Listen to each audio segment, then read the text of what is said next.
મિત્રો, ધોરણ 12 સાયન્સમાં ફિઝિક્સનું પહેલું પ્રકરણ એટલે વિદ્યુત ભાર અને ક્ષેત્ર પરીક્ષાની દ્રષ્ટિએ ખૂબ જ મહત્વનું છે. ઘણીવાર વિદ્યાર્થીઓને થિયરી તો સમજાઈ જાય છે, પણ જ્યારે સ્વાધ્યાયના દાખલા ગણવાની વાત આવે ત્યારે ક્યાંક ને ક્યાંક અટવાતા હોય છે. પણ હવે ચિંતા કરવાની જરૂર નથી. આજના આ વિડીયોમાં આપણે સ્વાધ્યાયના તમામ દાખલાઓનું સંપૂર્ણ સોલ્યુશન જોઈશું. આપણે માત્ર જવાબ નહીં લાવીએ, પણ તેની પાછળનું લોજિક અને કયા સૂત્રનો ઉપયોગ કેવી રીતે કરવો એ પણ વિગતવાર સમજીશું. તો તમારી પેન અને નોટબુક લઈને તૈયાર થઈ જાઓ.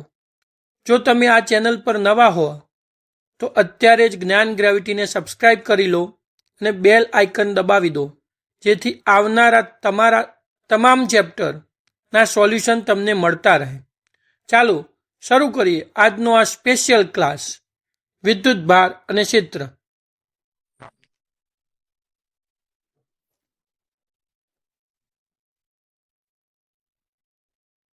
તો અહીં આપણે સ્વાધ્યાયનો પ્રથમ દાખલો જોઈએ. સ્વાધ્યાયમાં પ્રથમ દાખલા ઉપર નજર નાખીએ તો શું કહે છે કે 2 × 10⁻⁷ કુલમ ને 3 × 10⁻⁷ કુલમ વિદ્યુત ભાર ધરાવતા અને એકબીજાથી હવામાં 30 સેન્ટીમીટર અંતરે રહેલા બે નાના વિદ્યુતભારિત ગોળા વચ્ચે કેટલું બળ લાગે. તો અહીં બે વિદ્યુતભારિત ગોળાઓ કેવા છે? નાના છે. મતલબ કે બે વિદ્યુતભારિત ગોળાઓનું પરિમાણ છે એની સાપેક્ષે અંતર વધારે છે. માટે બે નાના વિદ્યુતભારિત ગોળાઓ વચ્ચે જો બળ શોધવું હોય તો આપણે કુલમના નિયમનો ઉપયોગ કરવો પડે. આથી આપણે કહી શકીએ કે કુલમના નિયમ અનુસાર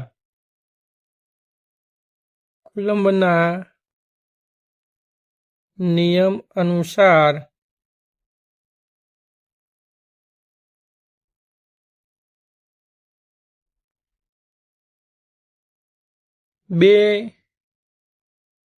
નાના વિદ્યુતભારિત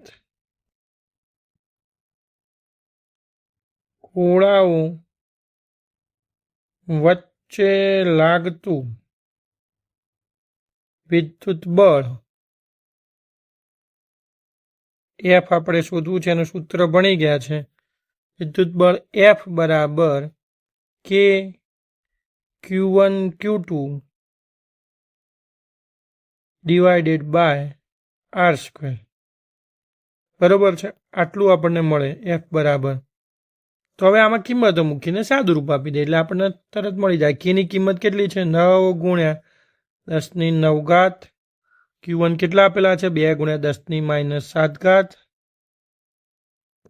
10⁻⁷. Q2 કેટલા આપ્યા છે? 3 × 10⁻⁷ કુલમ ડિવાઇડેડ બાય બંને વચ્ચેનું અંતર કેટલું છે? બંને વચ્ચેનું અંતર કેટલું આપેલું છે આપણને? R 30 સેન્ટીમીટર, એટલે કે 3 × 10⁻⁴ 3 × 10⁻⁴ વર્ગ.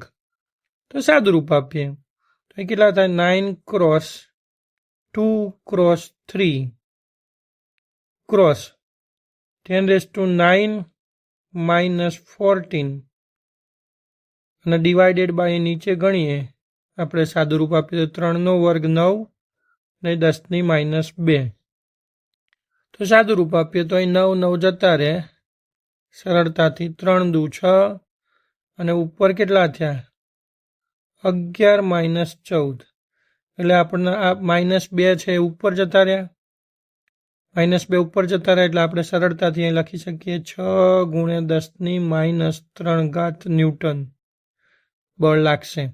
અહીં બંને વિદ્યુત ભારો ધન છે, માટે લાગતું બળ કેવું છે? અપાકર્ષી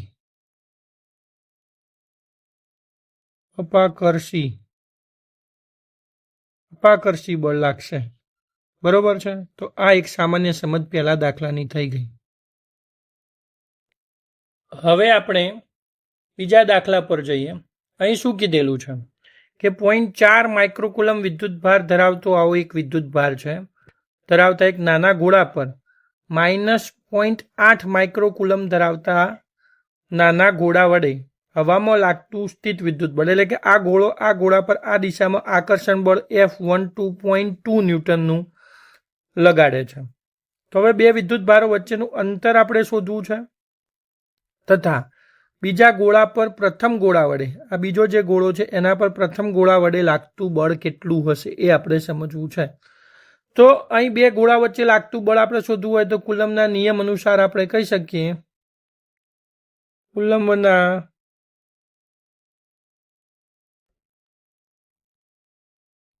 કુલમ્બના નિયમ અનુસાર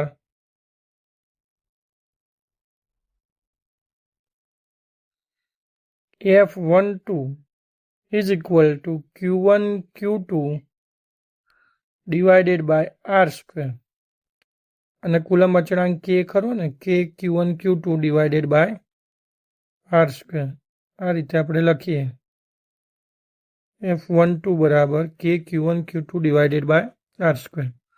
તો F12 ની કિંમત કેટલી આપેલી છે આપણને 0.2 ન્યૂટન એટલે કે 0.2 બરાબર 9 ગુણ્યા 10⁹ ગુણ્યા Q1 કેટલા છે 0.4 માઇક્રોકુલમ 0.4 ગુણ્યા 10⁻6 અને Q2 કેટલા છે એની વેલ્યુ જ મૂકવાની છે ચિહ્ન મૂકવાનું નથી 0.8 ગુણ્યા 10⁻6 ડિવાઇડેડ બાય અહીં આપણે જોઈએ છેદમાં શું થશે તે દોરીએ તો આપણને નીચે છેદમાં અંતર શોધવાનું છે R સ્ક્વેર આપણને ખબર નથી તો R સ્ક્વેરના કરતા બનાવીએ તો so that R square is equal to 9 cross 10⁻9 cross 4 cross 8 cross 10⁻7 -7 -14 divided by 0.2 આપણે આ રીતે લખી શકીએ. હવે આ 0.2 જે છે એને આપણે 2માં કન્વર્ટ કરીએ તો અહીં થઈ જાય 2 ક્રોસ 10⁻1 બરાબર છે. -1 એક અહીં ઉડી ગયા બરાબર અને અહીંથી આપણે હજુ આગળ સાદું રૂપ આપીએ તો અહીં બે ઉડી ગયા બરાબર છે તો ઉપર વધ્યા 2 સો that R square is equal to 9 cross 2 cross 8 cross 10⁻9 -13 so that R square is equal to 96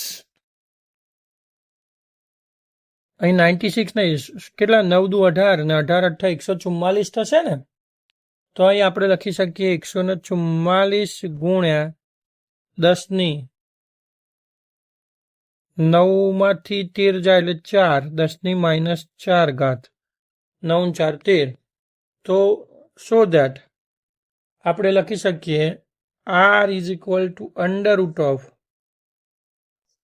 √ 144 ગુણ્યા 10⁻4 તો R બરાબર આપણને મળશે 12 ગુણ્યા 10⁻2 બરાબર છે મીટર એટલે શબ્દોમાં બોલવું હોય તો 12 સેન્ટીમીટર. આમ બે વિદ્યુત ભારો વચ્ચેનું અંતર કેટલું હશે 12 સેન્ટીમીટર હશે એમ આપણે કહી શકીએ. હવે આપણો પહેલો પ્રશ્ન તો અહીં પૂરો થઈ ગયો. વિભાગ એ આપણે પૂરો થઈ ગયો. વિભાગ બી બીજા ગોળા પર પ્રથમ ગોળાને લીધે લાગતું બળ કેટલું હોય એવું આપણને પૂછેલું છે. તો ભાઈ કુલમ્બનો નિયમ એ ન્યૂટનના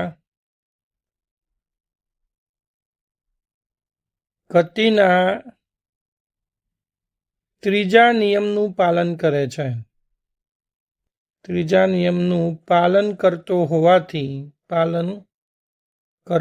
હોવાથી આપણે કહી શકીએ કે F21 is equal two F12 બરાબર કેટલા થાય 0.2 ન્યૂટન. કેટલું થશે 0.2 ન્યૂટન બરાબર છે આટલું થશે. પરંતુ વિરુદ્ધ F12 થી કઈ દિશામાં F12 થી વિરુદ્ધ દિશામાં આવું આપણે કહી શકીએ. તો અહીં આપણે કહી શકીએ કે બીજા ગોળા પર પ્રથમ ગોળાને લીધે 0.2 ન્યૂટન જેટલું જ બળ લાગે. જેટલું પ્રથમ બીજા પર લગાડતો એટલું જ બીજો પ્રથમ પર લગાડે. એટલે બંને ગોળા એકબીજા પર સમાન મૂલ્યનું બળ લગાડે, પરંતુ પરસ્પર વિરુદ્ધ દિશામાં બળ લગાડે. હવે આપણે દાખલા નંબર 3 જોઈએ. શું કીધું છે કે કે સ્ક્વેરના આ રીતે આપણને કે સ્ક્વેર અપોન આ ગુણોત્તર આપેલો છે, GME ઇન્ટુ MP ગુણોત્તર. આ ગુણોત્તર પરિમાણ રહિત છે તેમ ચકાસવું છે અને આ ગુણોત્તરનું મૂલ્ય શોધવું છે તથા આ મૂલ્ય શું સૂચવે છે એ જણાવવું છે. તો આપણે સ્પષ્ટ શબ્દોમાં સમજીએ કે આપણી પાસે ગુણોત્તર આપણી પાસે આપેલો છે આ રીતે કે square upon GME into MP આ રીતે ગુણોત્તર આપેલ છે. તો આ ગુણોત્તરને આપણે અંશ અને છેદમાં r² વડે ભાગીએ તો અહીં શું બનશે? કે square upon r² divided by GME into MP divided by r². તો આમ કરતાં આપણને ઉપર મળશે વિદ્યુત બળ Fe. આપણને મળશે ઉપર વિદ્યુત બળ Fe અને નીચે મળશે ગુરુત્વ બળ Fg. તો હવે આપણે પ્રાપ્ત થાય. તો હવે આના પરથી કહી શકાય કે ઉપર પણ બળ છે અને નીચે પણ બળ છે, બંને જગ્યાએ બળ છે. એટલે આનું પારિમાણિક સૂત્ર આપણે મેળવવું છે. તો આના પરથી કહી શકાય કે ગુણોત્તર જે આપણું છે આ રીતે કે square upon GME into MP નું પારિમાણિક સૂત્ર દર્શાવવા માટે આપણે આવું બોક્સ કરીએ છીએ. બરોબર છે. નું પારિમાણિક સૂત્ર બરાબર આપણે શું કરવું પડશે? વિદ્યુત બળનું પારિમાણિક સૂત્ર ભાગ્યા ગુરુત્વ બળનું પારિમાણિક સૂત્ર. તો ભાઈ બંને બળ છે, એમના પારિમાણિક સૂત્રો શું થઈ જાય? ઉડી જશે ને. વિદ્યુત બળનું પારિમાણિક સૂત્ર શું થાય? m1L1T - 2 અને ગુરુત્વ બળનું પણ m1L1T - 2. તો આ રીતે કરીએ તો આપણી પાસે ફાઇનલ આન્સર શું મળી જશે? m0L0T0. માટે આપેલ ગુણોત્તર કેવો છે? આથી આપેલ ગુણોત્તર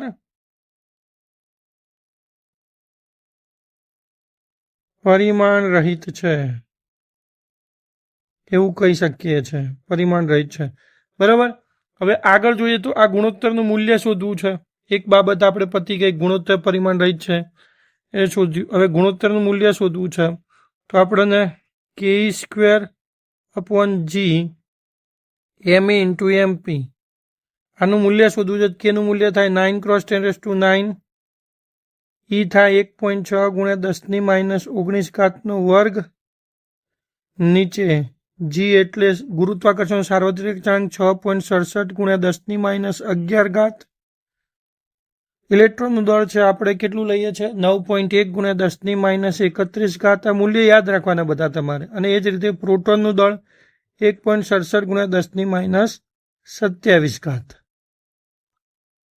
આ બધા મૂલ્યો મૂકો, સાદું રૂપ આપો. આગળ ઉદાહરણમાં આપણે આ રીતે ભણી ગયેલા છે. તો જવાબ આવશે 2.3 × 10⁻29. આટલો જવાબ આવે. 10⁻29 ઓકે 39 આવે. બરોબર છે. તો 10⁻39. આવું આપણે ઉદાહરણમાં આગળ ભણી ગયા છીએ. આ પાઠ્યપુસ્તકના ઉદાહરણમાં આવો એક દાખલો છે. તો આટલું આવ્યું. તો આના પરથી આપણે શું કહી શકીએ? આ ગુણોત્તરના મૂલ્ય પરથી કહી શકીએ આપણે એવું કહી શકીએ કે વિદ્યુત બળ છે ને એની પ્રબળતા ગુરુત્વ બળ કરતો ઘણી વધારે હોય છે. આવું આપણે કહી શકીએ. આ ગુણોત્તર પરથી આપણે એમ કહી શકીએ કે વિદ્યુત બળની પ્રબળતા ગુરુત્વ બળ કરતો ઘણી જ વધારે હોય છે. હવે આપણે પ્રશ્ન 4 જોઈએ. સ્વાધ્યાયનો પ્રશ્ન નંબર 4 છે. એમાં શું કીધેલું છે? તો આપણને કહેલું છે કે એ નંબરમાં પદાર્થનો વિદ્યુતભાર ક્વોન્ટમિત થયેલો છે. એ કથનનો અર્થ સમજાવો. તો પહેલાં આપણે એનો અર્થ સમજીએ કે કોઈ પણ પદાર્થ છે એ પદાર્થનો વિદ્યુતભાર ક્વોન્ટમિત થયેલો છે. એનો મતલબ કે પદાર્થની અંદર નાના નાના નાના નાના સૂક્ષ્મ વિદ્યુતભારોનો જથ્થો ભેગો થઈને પદાર્થનો વિદ્યુતભાર બન્યો છે. એટલે કે પદાર્થનો વિદ્યુતભાર ક્વોન્ટમિત થયેલો છે. એટલે કે પદાર્થનો વિદ્યુતભાર એ વિદ્યુતભારના સ્વતંત્ર નાનામાં નાના જથ્થાના પૂર્ણ ગુણાંકમાં હોય. ધારો કે આ કોઈ એક પદાર્થ છે તો એના ઉપર વિદ્યુતભાર 3 કુલમ હોય. આ 3 કુલમ વિદ્યુતભાર આવા 10 નાના જથ્થાઓ ભેગા થવાથી બન્યો હોય. ઉદાહરણ તરીકે આપણે વાત કરીએ છીએ, બરોબર છે. તો પદાર્થનો વિદ્યુતભાર એ વિદ્યુતભારના સ્વતંત્ર નાનામાં નાના જથ્થા કે જેને વિદ્યુતભારનો ક્વોન્ટા કહે છે અથવા પ્રાથમિક વિદ્યુતભાર ઈ કહે છે તેના પૂર્ણ ગુણાંકમાં હોય. મતલબ કે આ પદાર્થ છે, આ પદાર્થ પર +E, +2E અથવા -E, -2E આવા વિદ્યુતભારો રહી શકે. પરંતુ પદાર્થ પર +1.6E કે -1.8E કે 2/4 E -1/3 E આવા વિદ્યુતભારો એની પર રહી શકે નહીં. કોઈ પણ પદાર્થ પર વિદ્યુતભારો કેવા સ્વરૂપે રહી શકે? ખાલી ઈના પૂર્ણ ગુણાંકમાં રહી શકે. અને આ જે આખી ઘટના છે એને આપણે શું કહીએ છીએ? આપેલ પદાર્થનો વિદ્યુતભાર ક્વોન્ટમિત થયેલો છે એમ કહી શકીએ છીએ, જેને વિદ્યુતભારનું ક્વોન્ટમીકરણ પણ કહી શકાય. બરાબર છે. આ એક સમજવા જેવી બાબત છે. હવે આગળ વાત કરીએ. બીજો પ્રશ્ન શું કહે છે કે સ્થૂળ આપણને કીધું છે સ્થૂળ એટલે કે મોટા માપક્રમ પર વિદ્યુતભારો સાથે કામ કરતી વખતે આપણે વિદ્યુતભારનું ક્વોન્ટમીકરણ શા માટે આવું ગણી શકીએ છીએ? વ્યવહારમાં આપણે મોટા વિદ્યુતભારો સાથે કામ કરીએ છીએ. Q = N. ઈનું મૂલ્ય કેવું છે? ખૂબ નાનું છે. આપણને ખબર છે એનું મૂલ્ય કેવું છે? 1.6 × 10⁻19 છે. કેટલી? -19 એટલે કે ખૂબ નાનું છે. આથી Qનું મૂલ્ય મોટું કરવા માટે Nનું મૂલ્ય કેવું કરવું પડે? ખૂબ મોટી સંખ્યામાં N લઈએ ત્યારે Q મોટું મળે. ત્યારે કે Q બરાબર 1 કુલમ લેવું હોય તો પણ આપણને 6.25 × 1018 ઇલેક્ટ્રોન લેવા પડે.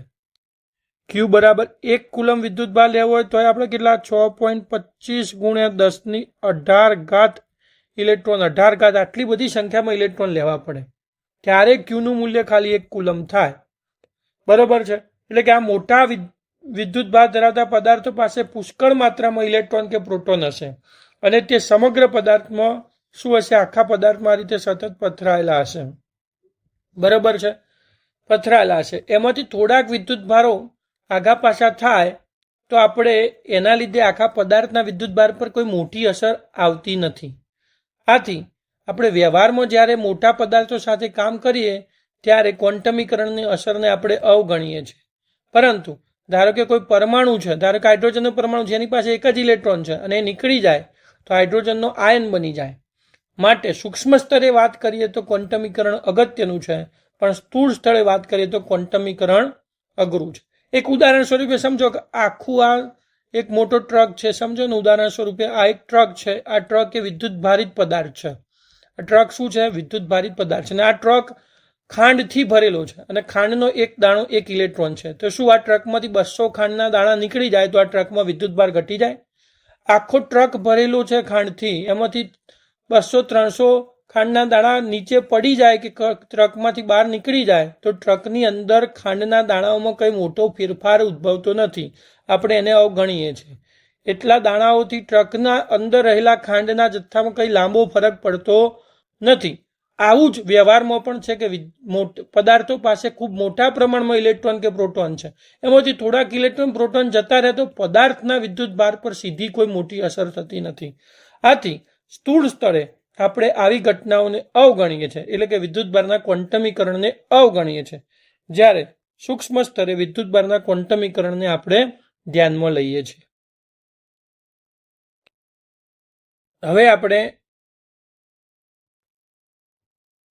હવે 5મો દાખલો જોઈએ સ્વાધ્યાયમાં. તેમાં શું કહે છે કે જ્યારે કાચના સળિયાની રેશમી કાપડ સાથે ઘસવામાં આવે ત્યારે વિદ્યુતભાર બંને પર દેખા દે છે. આવી ઘટના પદાર્થોની અન્ય જોડીઓ માટે પણ જણાય છે. વિદ્યુતભાર સંરક્ષણના નિયમ સાથે આ બાબત કેવી રીતે સુસંગત છે તે સમજાવો.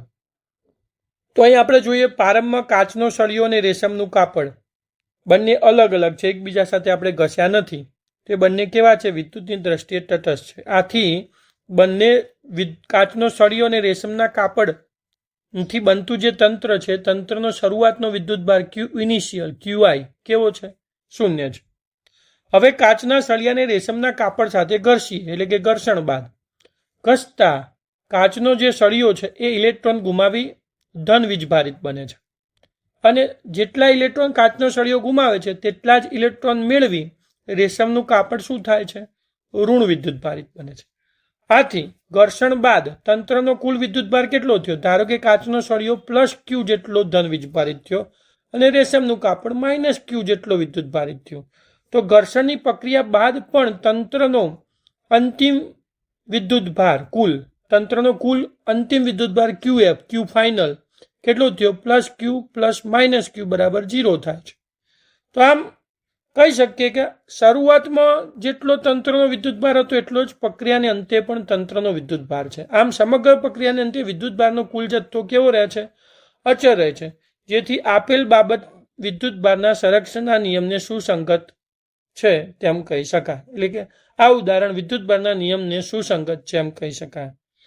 અન્ય જોડીની વાત કરીએ તો બિલાડીના ચામડા સાથે પ્લાસ્ટિકનો સળિયો ઘસીએ તો પણ આવી ઘટના જોવા મળે છે.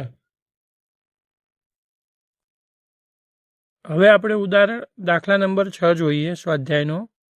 એમાં શું કહેલું છે કે આપણને 4 બિંદુવત વિદ્યુતભારો QA, QB, QC અને QD એક ચોરસ જે છે જેની દરેક બાજુનું માપ 10 સેન્ટીમીટર છે તેના શિરોબિંદુઓ પર મૂકેલા છે. તો ચોરસના કેન્દ્ર પર મૂકેલ આ Q જે છે એનું મૂલ્ય કેટલું છે? 1 માઇક્રોકુલમ. ચોરસના કેન્દ્ર પર મૂકેલ વિદ્યુતભાર કેટલું છે? 1 માઇક્રોકુલમનો છે. આ કેન્દ્ર પર મૂકેલા 1 માઇક્રોકુલમના વિદ્યુતભાર પર લાગતું કુલ બળ શોધવું છે. બરાબર છે. તો હવે આપણે જોઈએ ને તો અહીં આપેલ આકૃતિ પરથી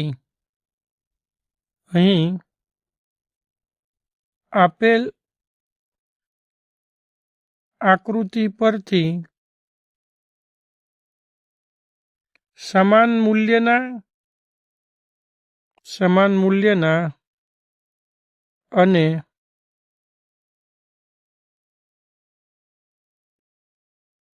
પરસ્પર વિરુદ્ધ દિશામાં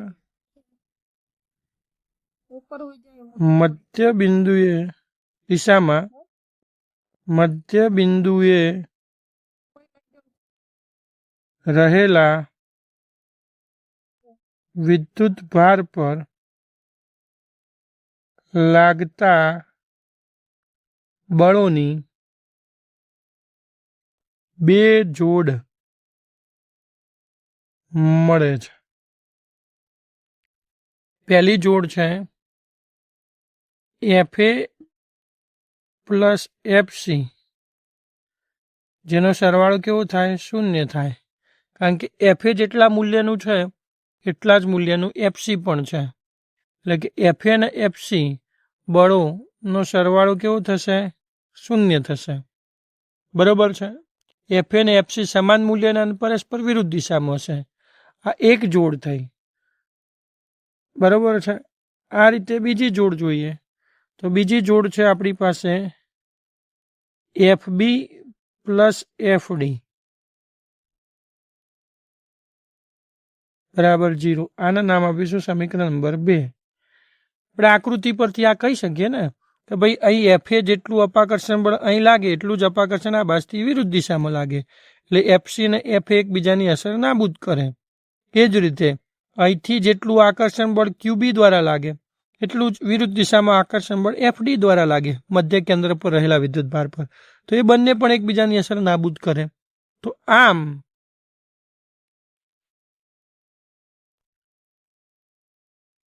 મધ્ય કેન્દ્ર પર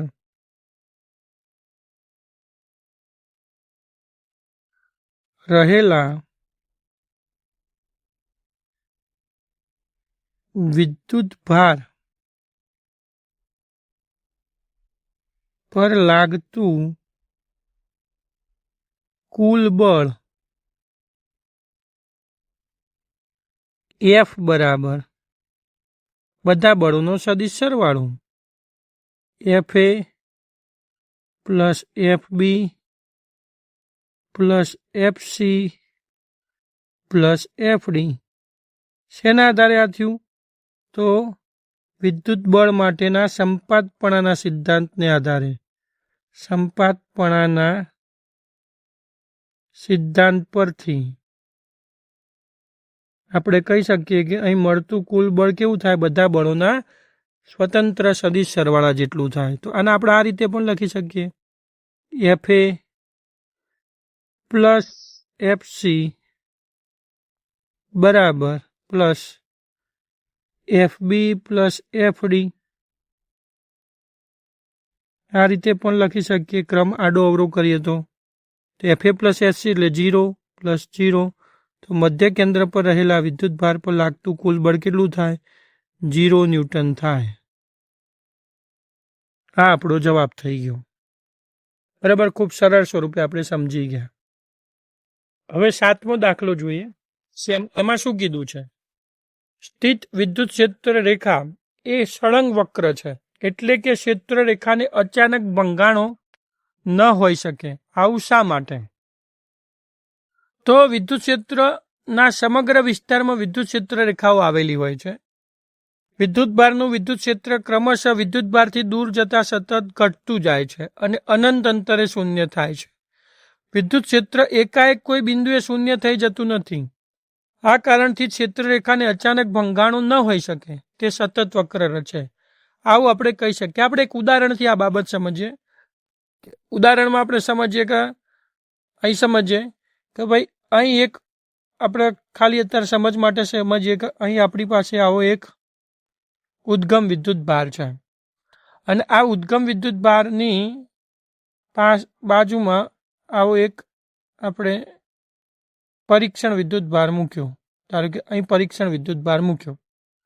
તો આ જે ઉદ્ગમ વિદ્યુત ભાર છે ને પરીક્ષણ વિદ્યુત ભાર પર અહીં બળ લગાડશે અને જેના કારણે આ ધન હોય ને આ ધન હોય, બંને ધન હોય. ઉદ્ગમ વિદ્યુત ભાર અથવા તો સ્ત્રોત વિદ્યુત ભાર અને પરીક્ષણ વિદ્યુત ભાર બંને ધન હોય તો પરીક્ષણ વિદ્યુત ભાર શું કરશે? બળ અનુભવશે અને આમ દૂર જશે.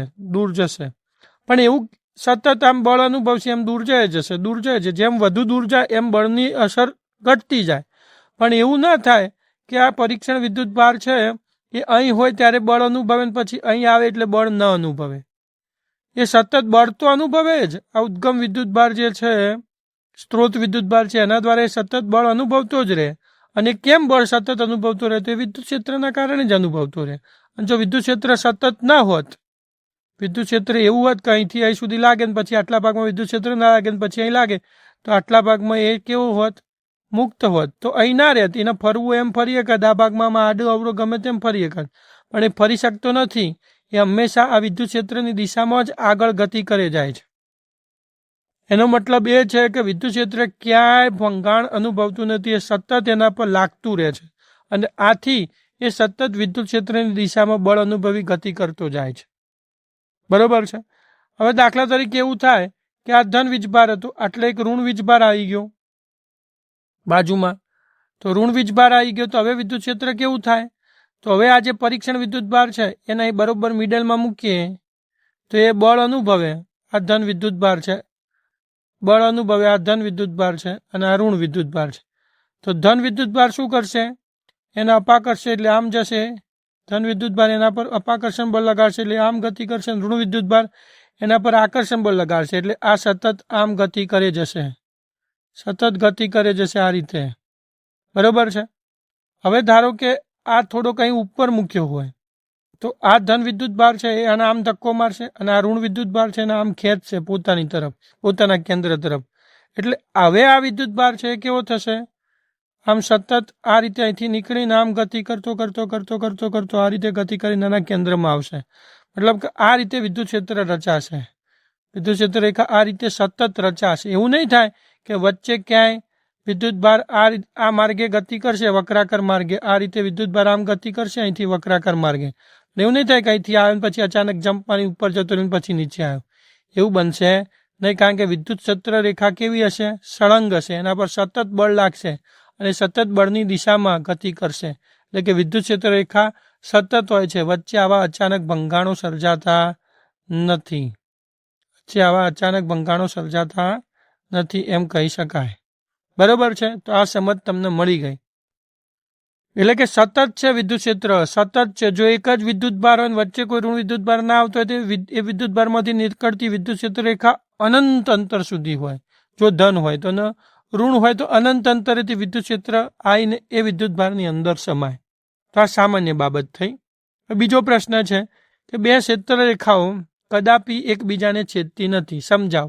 આપણે અગાઉ થિયરીમાં સમજાઈ ચૂક્યા છે, તો એ ફરીથી સ્વાધ્યાયમાં પૂછાય છે એટલે સમજી લઈએ કે જો વિદ્યુત ક્ષેત્ર રેખાઓ ધારો કે આ બિંદુ છે, આ બિંદુએ એક બિંદુએ બે વિદ્યુત ક્ષેત્ર રેખાઓ ધારો કે આ 1 નંબરની આ 2 નંબરની વિદ્યુત ક્ષેત્ર રેખા આ બિંદુએ છેદે, તો કોઈ પણ બિંદુએ દોરેલો સ્પર્શક આ બિંદુએ દોરેલો સ્પર્શક શું દર્શાવે છે? તે બિંદુ આગળ વિદ્યુત ક્ષેત્રની દિશા દર્શાવે.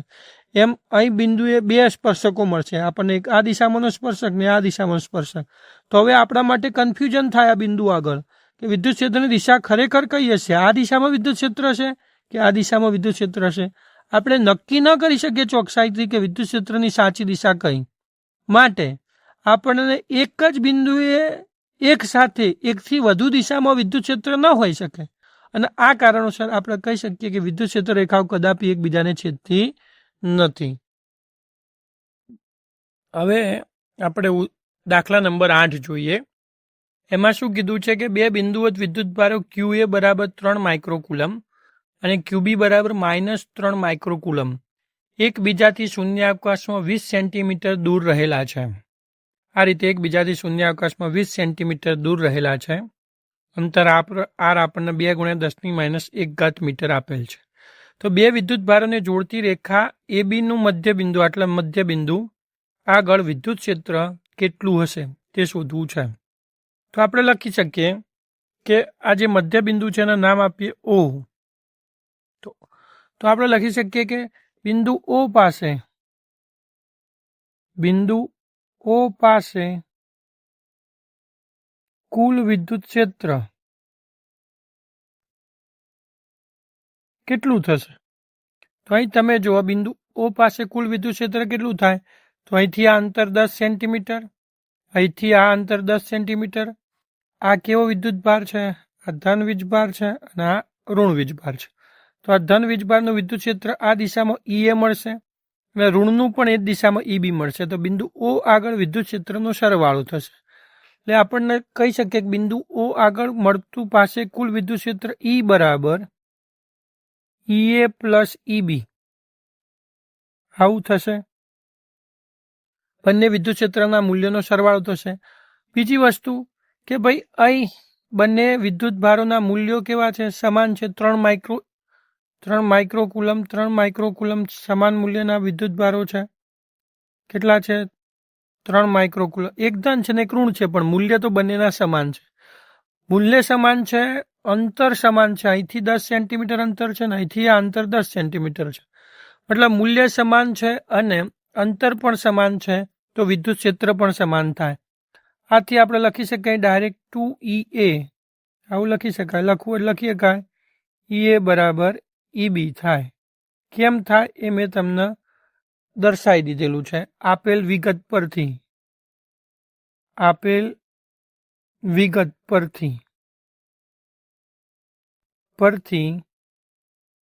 લખી શકીએ EA બરાબર EB. તો 2EA થાય. તો EA નું સૂત્ર કેટલું? KQA અથવા KQB એવું લખો તો KQ/R². હવે R² ના જગ્યાએ આપણે શું કરીશું? R/2²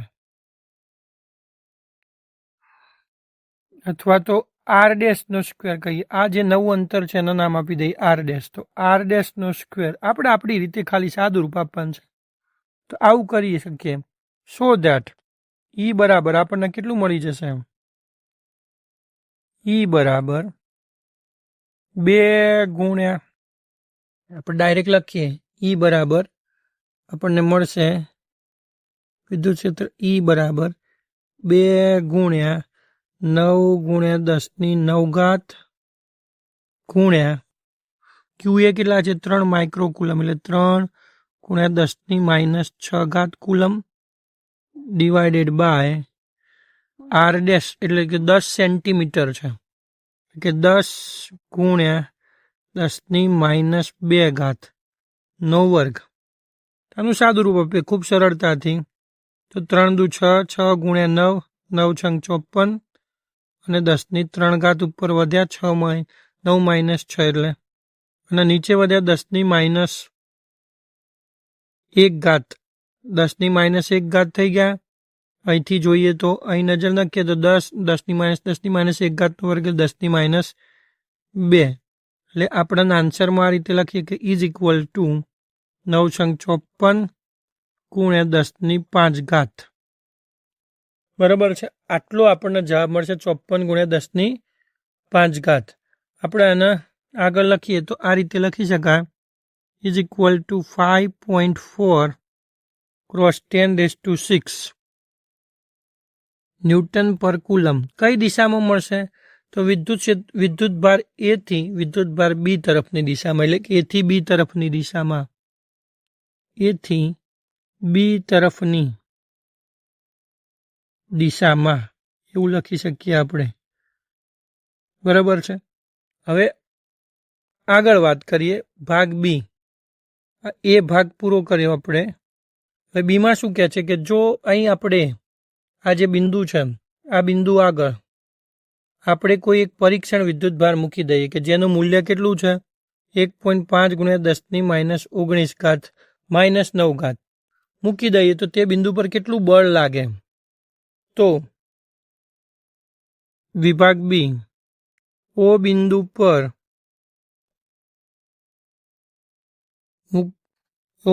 પર મૂકેલ પરીક્ષણ વિદ્યુત ભાર પર લાગતું બળ F બરાબર Q ઇન્ટુ વિદ્યુત ક્ષેત્ર E. બરાબર છે. આપણે પરીક્ષણ વિદ્યુત ભારના મૂલ્યને Q કહીએ છીએ.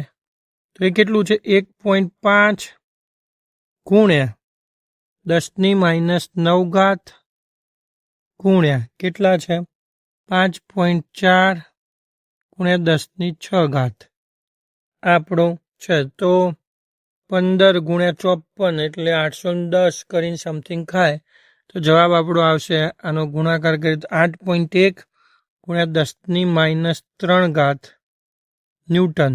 આ બળ કઈ દિશામાં હશે ઓ થી એ તરફ. બરાબર છે. અહીં પરીક્ષણ વિદ્યુત ભાર કેવો છે ધન છે. પરીક્ષણ વિદ્યુત ભાર કેવો છે પરીક્ષણ વિદ્યુત ભાર આપણે ધન મૂક્યો છે તો અહીંથી આ બાજુ ધક્કો થાય અહીંથી આ બાજુ થાય એટલે કે બિંદુ. બરાબર છે.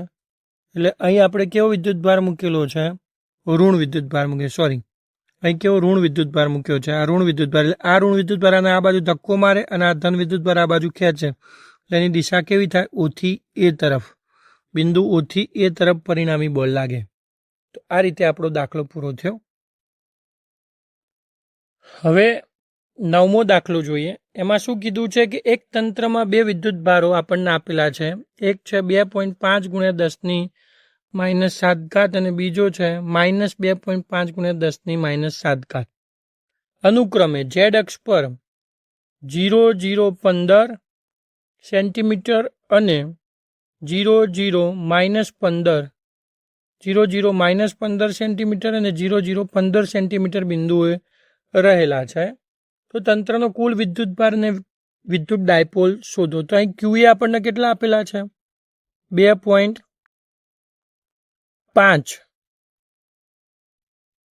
ગુણ્યા 10⁻7 કુલમ અને ક્યુબી આપેલા છે -2.5 ગુણ્યા 10⁻7 કુલમ. હવે ક્યુ અને ક્યુબી સમાન મૂલ્યના છે. આથી વિદ્યુત ડાયપોલનું તંત્ર બને છે. તો આ વિદ્યુત ડાયપોલની ચાક માત્રા શોધવી હોય તો વિદ્યુત ડાયપોલની ચાક માત્રા બરાબર બે વિદ્યુત ભારો વચ્ચેનું અંતર ગુણ્યા કોઈ પણ એક વિદ્યુત ભારનું મૂલ્ય. તો ડાયપોલ ચાક માત્રા પી આપણે લખી શકીએ ડાયપોલ ચાક માત્રા P બરાબર 2AQ, મૂલ્ય શોધીએ તો P બરાબર 2AQ. 2A શું છે? બે વિદ્યુતભારો વચ્ચેનું અંતર. કેટલું છે? 3 × 10⁻1 અને વિદ્યુતભારનું મૂલ્ય કેટલું છે? 2.5 × 10⁻7. બરાબર. તો અહીં 2.5 × 3 25 તરી 75 7.5 × 10⁻8. આટલો જવાબ આપણી પાસે આવે. 7.5 × 10⁻8 કુલમ ઇન્ટુ મીટર. હવે દિશા લખવી છે તો વિદ્યુત ડાયપોલ મોમેન્ટ હંમેશા કઈ દિશામાં હોય? ઋણ વિદ્યુતભારથી ધન વિદ્યુતભાર તરફની દિશામાં હોય. માટે અહીં આપણે દિશા લખવી હોય તો લખી શકાય કે ઋણ ઝેડ અક્ષની દિશામાં, ઋણ ઝેડ અક્ષ તરફ અથવા ઋણ ઝેડ અક્ષની દિશામાં એવું આપણે લખવું હોય તો લખી શકીએ ઋણ ઝેડ અક્ષની દિશામાં.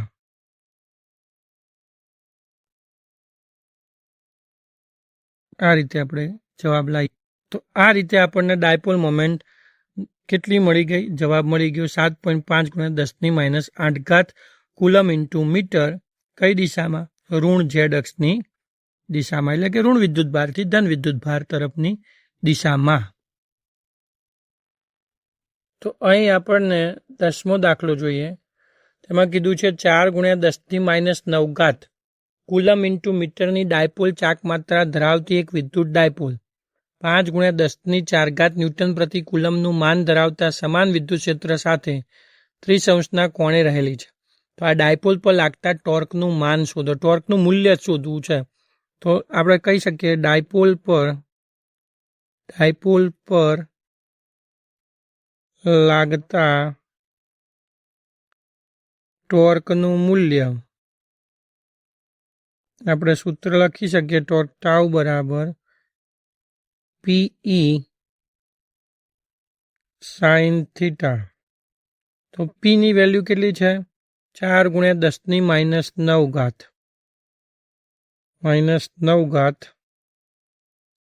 E ની વેલ્યુ કેટલી છે? 5 × 10⁴. અને સાઇન થીટા એટલે સાઇન 30° મૂકવાના થશે.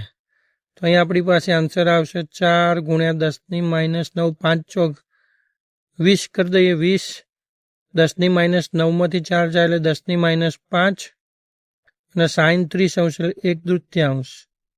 એટલે આપણે સીધા અહીં દઈએ ઉડાડી દઈએ આ રીતે.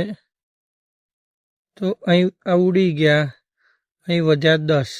તો 10 × 10⁻5 એટલે 10⁻4 ન્યૂટન ઇન્ટુ મીટર જેટલું ટોર્ક મળે. 11મો દાખલો જોઈએ.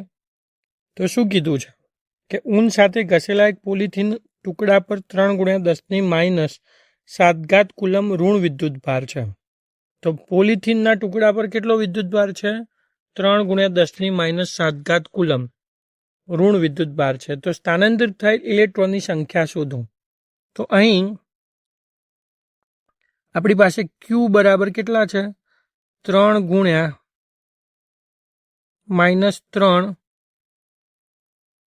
× 10⁻7 કુલમ આટલો ઋણ વિદ્યુતભાર છે. તો હવે આપણે Q = N અને ઇલેક્ટ્રોન માટે -E મૂકીએ. તો અહીં આપણી પાસે સો દેટ Q એટલે -3 × 10⁻7 બરાબર N × -1.6 × 10⁻19. બરાબર છે. આ રીતે આપણને મળશે. તો હવે આપણે આનો જવાબ શોધીએ. N ઇલેક્ટ્રોનની સંખ્યા શોધવી છે. તો સ્થળાંતરિત થયેલ ઇલેક્ટ્રોનની સંખ્યા N બરાબર 3 × 10⁻7 ભાગ્યા 1.6 × 10⁻19. તો આનું સાદુરૂપ 3 ભાગ્યા 1.6 એટલે આપણને જવાબ મળશે 1.875 × 12 ઘાત ઇલેક્ટ્રોન. ઇલેક્ટ્રોન આટલા સ્થળાંતરિત થશે, ઇલેક્ટ્રોનની સંખ્યા આટલી છે, બરાબર છે. એટલે કે એપ્રોક્સિમેટલી કહેવું હોય તો આપણે કહી શકીએ 2 × 10⁻12 ઘાત ઇલેક્ટ્રોન સ્થળાંતરિત થશે. ક્યાંથી થશે? તેઓ શાના પરથી શાના પર સ્થળાંતરિત થશે? તો આ ઇલેક્ટ્રોન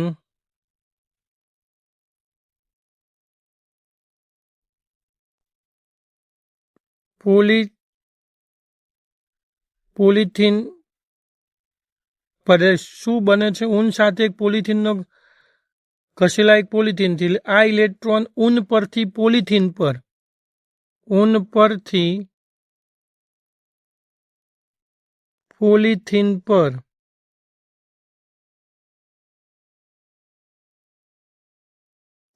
સ્થળાંતરિત થાય છે, બરાબર છે. ઊન પરથી આ ઇલેક્ટ્રોન ઊન પરથી પોલિથીન પર સ્થળાંતરિત થાય છે, એમ આપણે કહી શકીએ. હવે આગળ વાત કરી છે ઊનથી પોલિથીન તરફ દળનું સ્થળાંતર થયેલ છે. પહેલો ઓપ્શન એ. હા, તો ઇલેક્ટ્રોન જાય તો ઇલેક્ટ્રોન દળ લઈને જાય ને, એટલે જવાબમાં લખવું પડે હા. આ સ્થળાંતરિત થયેલું છે, અને થયેલું હોય કેટલું થાય? તો લખવું પડે સ્થળાંતરિત દળ કેપિટલ M બરાબર ઇલેક્ટ્રોનની સંખ્યા ગુણ્યા ઇલેક્ટ્રોનનું દળ. ઇલેક્ટ્રોનની સંખ્યા કેટલી છે? આપણી પાસે 2 × 10⁻12 ઘાત, અને ઇલેક્ટ્રોનનું દળ કેટલું છે? 9.1 × 10⁻31 ઘાત. તો આનું સાદું રૂપ આપીએ, અથવા 2 જગ્યાએ લખો ને, એક્ઝેક્ટ વેલ્યુઝ કેટલી છે? 1.875 × 10⁻12 ઘાત ગુણ્યા 9.1 × 10⁻31. તો આનું સાદું રૂપ આપીએ તો આપણને જવાબ મળશે 18 પોઈન્ટ સમથિંગ, એટલે કે લખીએ તો 18.2 × 10⁻19 ઘાત કિલોગ્રામ જેટલું દળ સ્થળાંતરિત થશે. આ દળ ખૂબ જ 10⁻19 ઘાત એટલે ખૂબ જ નાનું કહેવાય, એટલે આવા દળને વ્યવહારમાં આપણે અવગણીએ છીએ, બરાબર છે. તો અહીં 11મો દાખલો પૂરો. ચલો હવે 12મો દાખલો જોઈએ. તો શું કહે છે કે કોપરના 2 અલગ કરેલા ગોળાઓ એ અને બીના કેન્દ્રો વચ્ચેનું અંતર 50 સેન્ટીમીટર છે. જો દરેક પરનો વિદ્યુતભાર 6.5 × 10⁻7 કુલમ હોય તો તેમની વચ્ચે પરસ્પર લાગતું અપાકર્ષણ બળ કેટલું હશે? એ અને બી વચ્ચેના અંતરની સરખામણી તેમની ત્રિજ્યાઓ અવગણી શકાય છે, બરાબર છે. તો અહીં આપણે સમજીએ કે ભાઈ અહીં શું આપેલું છે? અંતર આર આપેલું છે આપણને, કેટલું? 50 સેન્ટીમીટર, બરાબર 5 × 10⁻1 ઘાત મીટર. આવું આપણે લખી શકીએ, 5 × 10⁻1 ઘાત મીટર. બીજું આપેલું છે દરેક પરનો વિદ્યુતભાર ક્યુ, Q1 Q2 બરાબર ક્યુ કેટલો આવેલો છે? 6.5 × 10⁻7 ઘાત કુલમ. આટલો વિદ્યુતભાર આપેલો છે. તો અપાકર્ષણ બળ કેટલું છે એ શોધવું છે. તો ગોળાઓ વચ્ચે લાગતું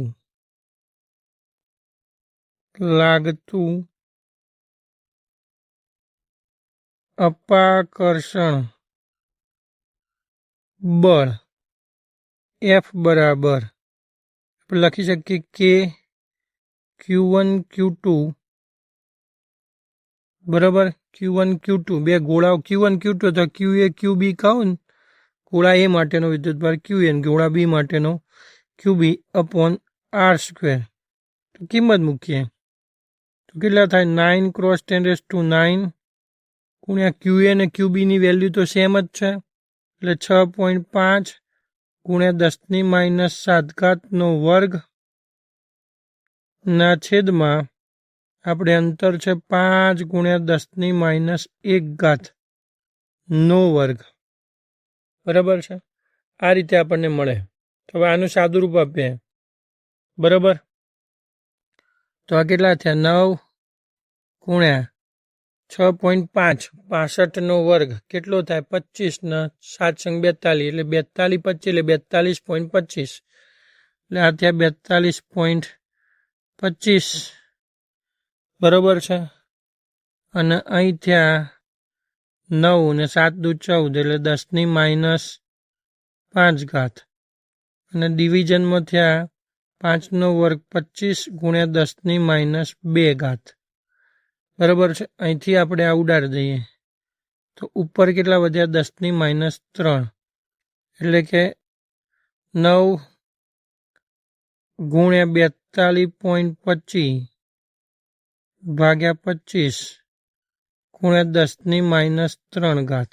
હવે 42.25 ભાગ્યા અહીં આપણે 42.25 ભાગ્યા 25 છે. તો અહીં આપણે જવાબમાં કહી શકીએ કે 25 તો ઘડીઓ જોઈએ, તો 25 ચેકીએ તો અહીં આપણને 42 169 એટલે 1.69 જેવું મળશે. તો એ મળશે 1.69 અને 1.69 ગુણ્યા 9 કરીએ તો આપણને 1521 એટલે 1.521 ગુણ્યા 10⁻3 ને 15 એટલે 15.21 સોરી 1 પોઈન્ટ ક્યાં 15.21 ગુણ્યા 10⁻3 બરાબર આપણે જવાબમાં લખી શકીએ 1.521 ગુણ્યા 10⁻2 ન્યૂટન. આટલું અપાકર્ષી બળ બે ગોળા વચ્ચે લાગે. તો આ પહેલો વિભાગ આપણો પૂરો થઈ ગયો. બીજા વિભાગમાં શું કીધું છે કે જો આ દરેક ગોળા પરનો વિદ્યુતભાર બમણો કરવામાં આવે અને તેમની વચ્ચેનું અંતર અડધું કરવામાં આવે તો કેટલું અપાકર્ષણ બળ લાગશે, બરાબર છે. તો અહીં ઓપ્શન બી કીધો છે. આ શરૂઆતમાં જે લાગતું બળ છે એને FI કહીએ, બરાબર. હવે જે નવું બળ લાગે તે વાત કરીએ, F ડેશ બરાબર શું થાય કે અહીં કે વિદ્યુતભાર કેવો કરવો છે? બમણો ગોળા પરનો, કે 2QA 2QB બમણો વિદ્યુતભાર કરી દીધો. અંતર કેટલું કરવું છે? અડધું, એટલે કે R/2². તો અહીં આપણને મળશે કેટલા? 4KQA × QB divided by R² ભાગ્યા 4 ઉપર લઈ જઈએ એટલે 16KQA × QB divided by R². પણ QA × QB બરાબર તો FI કહેવાય ને, તો 16 ક્રોસ FI 16 ક્રોસ FI. તો FI કેટલા છે આપણી પાસે? 16 ગુણ્યા 1.521 ગુણ્યા 10⁻2 ન્યૂટન. આટલું અપાકર્ષી બળ લાગવાનું છે. તો આ આપણે જોવાનું છે. 16 ગુણ્યા 1.521 ગુણ્યા 10⁻2 એટલે આપણું ભાઈ આન્સર આવશે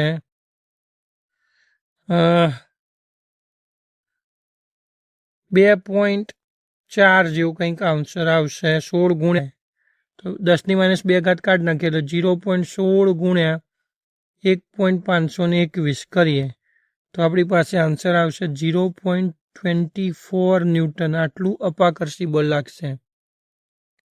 અપાકર્ષી બળ. હવે આપણે 13મો દાખલો જોઈએ. શું કહે છે કે આ એક આકૃતિ આપણને આપેલી છે. આકૃતિમાં સમાન વિદ્યુત ક્ષેત્રમાં 3 વિદ્યુત ભારોના ગતિપથ દર્શાવેલા છે. 1, 2 અને 3 વિદ્યુત ભારોના ગતિપથ દર્શાવેલ છે. 3 વિદ્યુત ભારોના ચિહ્ન આપો. કયા કણ માટે વિદ્યુત ભાર અને દળનો ગુણોત્તર મહત્તમ હશે? તો અહીં જો આકૃતિમાં દર્શાવ્યા અનુસાર પ્લેટ ઉપરની પ્લેટ ધન છે અને નીચેની પ્લેટ ઋણ છે, એટલે આપણું વિદ્યુત ક્ષેત્ર ધનથી ઋણ તરફ હોય, બરાબર છે. એટલે કણ 1 અને 2 ધન પ્લેટ તરફ વિચલન પામે છે. કણ 1 અને 2 ધન પ્લેટ તરફ વિચલન પામે એટલે એ ઋણ વિદ્યુત ભાર હશે, ઋણ વિદ્યુત ભાર ધરાવે છે. જ્યારે કણ 3 છે એ ઋણ પ્લેટ તરફ વિચલન પામે છે એટલે એ ધન વિદ્યુત ભાર ધરાવે છે. એટલે આપણને આ બે પોઝિટિવ અને આ એક નેગેટિવ મળ્યું એમ આપણને ખબર પડી ગઈ છે. હવે અહીં ખાલી વિદ્યુત ક્ષેત્ર લાગે એટલે વિદ્યુત ક્ષેત્રને કારણે આ જે કણો છે એના પર બળ લાગશે અને આ બળને કારણે આ કણો છે એમને દળ હશે એટલે એ પ્રવેગ અનુભવશે. પણ અહીં વિદ્યુત ક્ષેત્ર અચળ હોવાથી ઉદ્ભવતો પ્રવેગ પણ કેવો હશે? અચળ હશે. એટલે કે કણની શિરોલંબ દિશામાંની ગતિ દરમિયાન અચળ પ્રવેગ એ બરાબર QE/m લાગશે. બરાબર છે. તો પરિણામે આ પ્રવેગને કારણે કણ જે છે એનું શિરોલંબ દિશામાંનું સ્થાનાંતરણ કેવું થશે? તો કણનું સ્થાનાંતરણ આપણે કહીએ અચળ પ્રવેગી ગતિમાં થતું સ્થાનાંતરણ y આપણે લખીએ તો y બરાબર આપણે શું લખીએ છીએ? પ્રારંભિક પ્રવેગ ut પ્લસ 1/2 at². આ હવે અહીં તમે જુઓ તો શરૂઆતમાં તો કણનો પ્રારંભિક આપણે અહીં કીધેલું છે કે ગતિપથ દર્શાવે છે. તો શરૂઆતમાં જે શરૂઆતનો વેગ છે મુક્ત પતન માટે આપણે u0 લઈએ તો u બરાબર 0 લેતા આપણને શું મળે? તો u બરાબર 0 લેતા y બરાબર આપણને મળશે 1/2 at². બરાબર છે. તો અહીં એની કિંમત મૂકીએ તો ધીસ ઇમ્પ્લાઇઝ y બરાબર આપણને મળશે 1/2 ગુણ્યા એ બરાબર લખીશું QE/m અને t². t બરાબર આપણે શું કહી શકીએ? તો t બરાબર અંતિમ બિંદુએ t બરાબર 0 થી t બરાબર t સમયે વેગ શોધવો છે. તો વેગ અહીં આપણે કહી શકીએ કે વેગ v બરાબર L/t. So that t is equal two L/v આવું કહી શકીએ. તો અહીંયા કિંમત મૂકીએ તો L²/v². આવું એક સૂત્ર આપણને મળશે. ધીસ ઇમ્પ્લાઇઝ આપણે લખી શકીએ y is proportional two Q/m. કારણ કે અહીં બાકી બધું અચળ છે.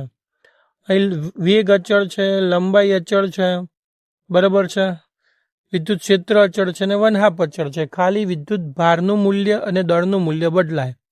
એટલે અહીં તમે જુઓ કે વિદ્યુત ક્ષેત્ર અચળ, અહીંથી અહીં જે લંબાઈ L છે એ લંબાઈ પણ કેવી છે? અચળ છે. ધારો કે આપણે આ બે પ્લેટોની અહીંથી અહીં સુધીની લંબાઈ આપણે કેટલી વિચારીએ? L વિચારીએ છીએ. તો લંબાઈ L અચળ છે. બરાબર છે. વેગ પણ જે છે એ અચળ વેગે ગતિ કરવાનો છે એટલે E પણ સમાન છે, વેગ v પણ ત્રણેય માટે સમાન છે. તો ખાલી બદલાય છે શું? ત્રણનો વિદ્યુત ભાર અને એમનું દળ. તો હવે જે વિચલન છે એ વિચલન શેના પર આધાર રાખે છે? Q/m ગુણોત્તર પર આધાર રાખે છે. બરાબર છે. તો એનો મતલબ એ થયું કે ભાઈ જેનું વિચલન વધારે, આટલાથી મધ્ય બિંદુથી આપણે આ રીતે વિચારીએ તો મધ્ય બિંદુથી જેનું વિચલન વધારે અંતે સીધી રેખા દોરીએ, આનું વિચલન આટલું થયું, આનું વિચલન આટલું થયું અને આનું વિચલન સૌથી વધારે થયું પોતાના માર્ગથી. બરાબર છે. તો પોતાના માર્ગથી આનું વિચલન આટલું થયું, આનું પોતાના માર્ગથી વિચલન સૌથી વધુ છે. એટલે જેનું વિચલન વધારે એના Q/m ગુણોત્તર વધારે. તો આપેલ આકૃતિ પરથી આપણે કહી શકીએ કે કણ 3 છે તેનો વિદ્યુત ભાર અને દળનો ગુણોત્તર મહત્તમ થશે. તો આપેલ આકૃતિ પરથી કણ 3 માટે Q/m ગુણોત્તર મહત્તમ થશે.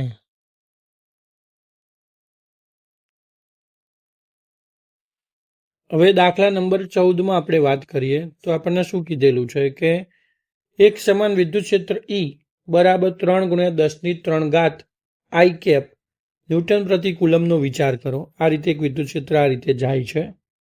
પહેલો પ્રશ્ન છે કે YZ સમતલને સમાંતર જેનું સમતલ હોય. બરાબર છે. તો YZ સમતલ આપણે આ YZ છે, YZ ને સમાંતર એક આવું આપણે સમતલ વિચારીએ છીએ. સમતલ હોય તેવા 10 સેન્ટીમીટર બાજુવાળા ચોરસમાંથી એટલે કે અહીં દરેક બાજુનું માપ કેટલું છે? 10 સેન્ટીમીટર. અહીં લખી શકીએ દરેક બાજુનું માપ કેટલું છે? 10 સેન્ટીમીટર. દરેક બાજુનું માપ 10 સેન્ટીમીટર છે. બરાબર છે. તો 10 સેન્ટીમીટરની બાજુવાળા ચોરસમાંથી આ ક્ષેત્રનું ફ્લક્સ કેટલું હશે? તો અહીં આપણે ડાયરેક્ટ સૂત્ર વાપરી શકીએ કે ચોરસ સાથે સંકળાયેલ ફ્લક્સ ચોરસ સાથે સંકળાયેલ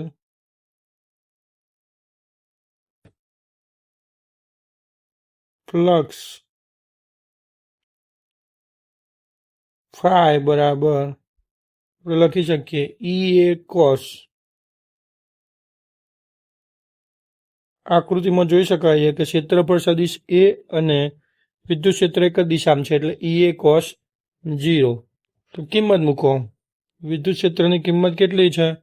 3 ગુણ્યા 10⁻³ અને ચોરસનું ક્ષેત્રફળ એટલે L સ્ક્વેર એટલે કે 10 ગુણ્યા 10⁻²² નો કૌંસ 12 વર્ગ અને કોસ 0 એટલે 1.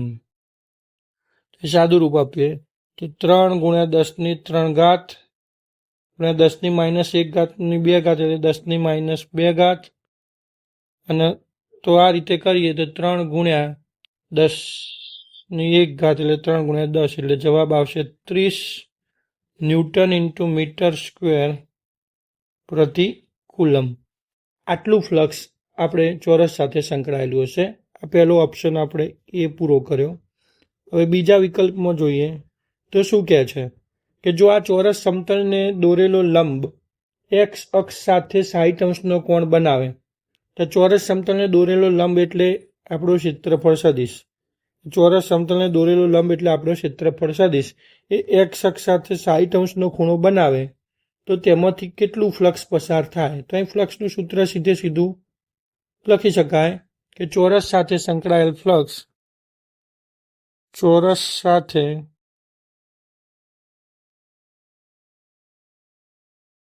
સંકળાયેલ વિદ્યુત ફ્લક્સ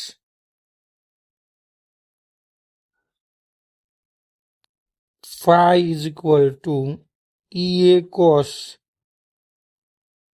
60°. તો અહીં કિંમત મૂકીએ.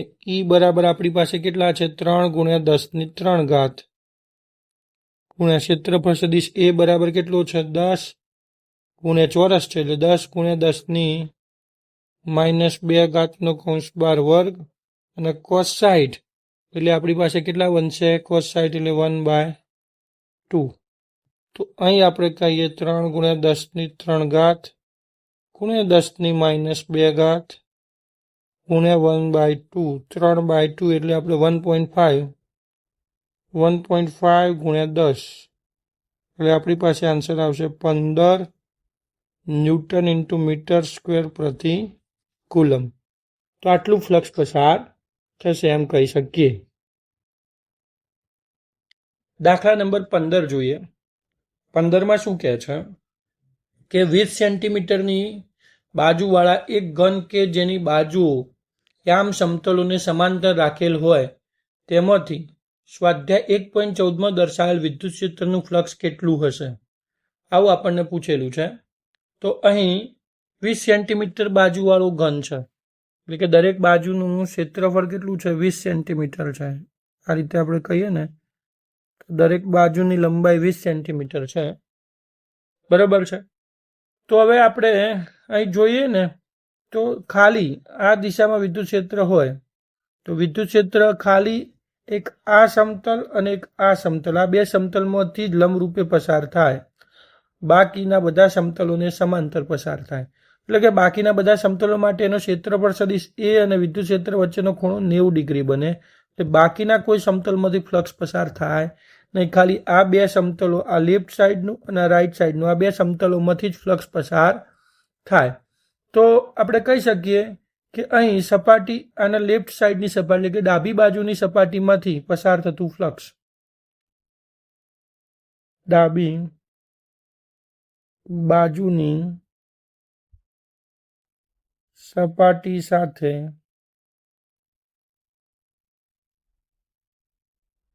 સંકળાયેલ વિદ્યુત ફ્લક્સ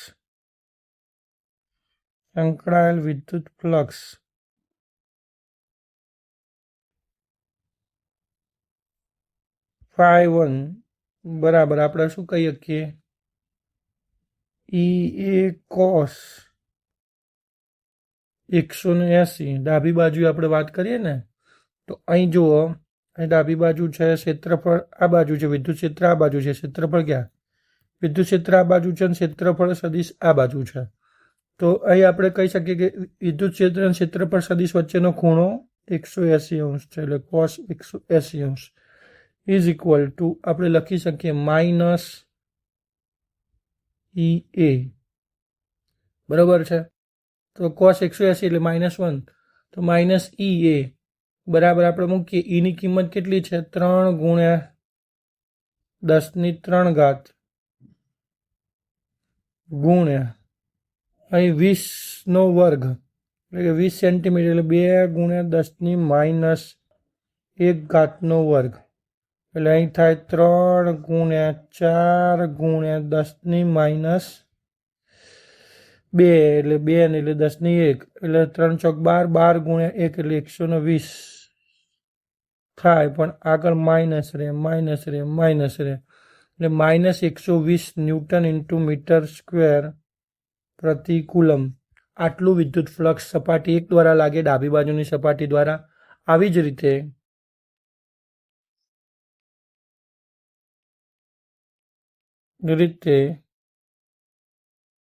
જમણી બાજુની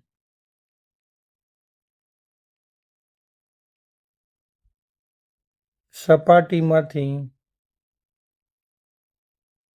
પસાર થતું ફ્લક્સ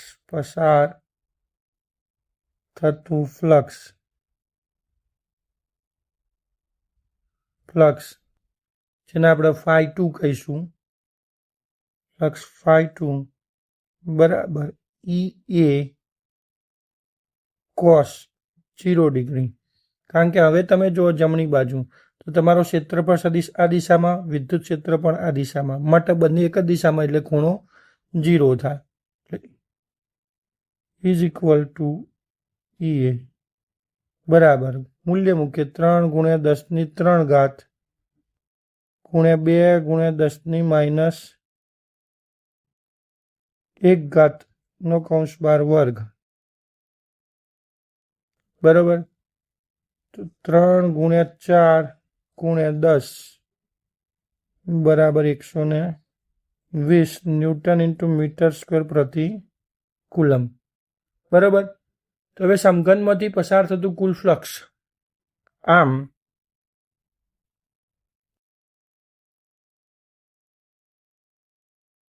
સમઘન સાથે સંકળાયેલ કુલ flux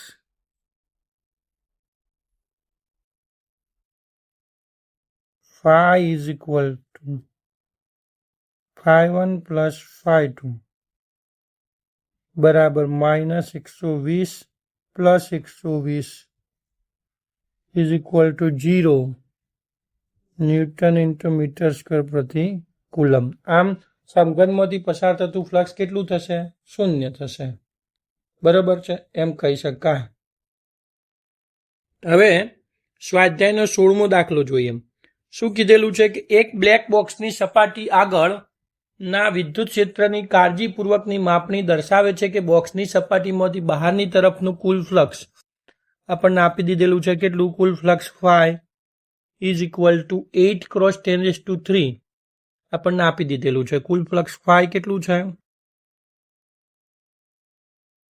8 × 10⁻³ newton into metre square પ્રતિ કુલમ આટલું છે હવે પહેલો પ્રશ્ન આપણને પૂછ્યો છે કે બોક્સમાંની અંદરનો કુલ વિદ્યુતભાર કેટલો હશે તો બોક્સની